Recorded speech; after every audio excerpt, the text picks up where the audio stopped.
two last questions. Is it really possible for a for-profit company to make a dent into poverty and hunger? And why Africa? Let me answer both of those questions at the same time. So if we step back 150 years and we look at what the US and the European economies look like there at that time, right? Middle of the 1800s. Yeah, those were two regions of the world. They were rich regions relative to the world, but they were full of poor people. Most people, most Americans and most Europeans in 1850 were farmers. Most were subsistence farmers. They were feeding their families with a little bit of surplus that they would sell in the market, just like what's happening in Africa today. Now, how did those regions pull themselves out of poverty? Was it charity coming in from where? From the moon? No. The way those regions got to be the richest places on the planet, yeah, was capitalism. It was building up the infrastructure so that that food could get to market, so that fewer people could be farmers, and so all the other industries could grow. Now, in more recent times, we've seen this happen twice again. So look at China. They opened up their markets in 1985, and here we are, 30 years later, and 500 million people have been pulled into the middle class, and very few people in China are now living like the people do in Africa. And then again, look at India.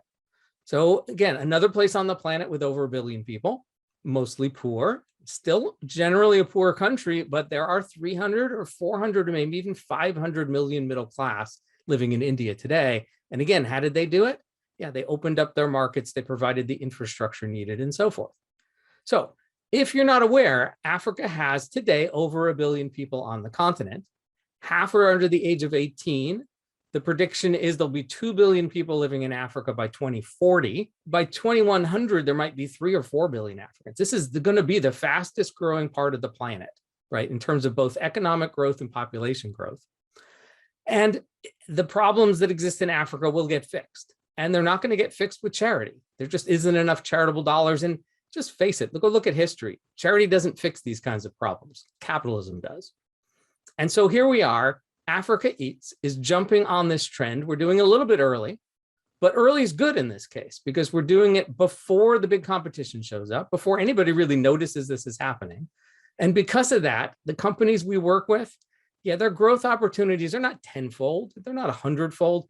They could be in 20 or 30 years, 100,000 times bigger. They could be the multi-billion-dollar companies of Africa, if only today they had the resources and the services they need to fill in the gaps.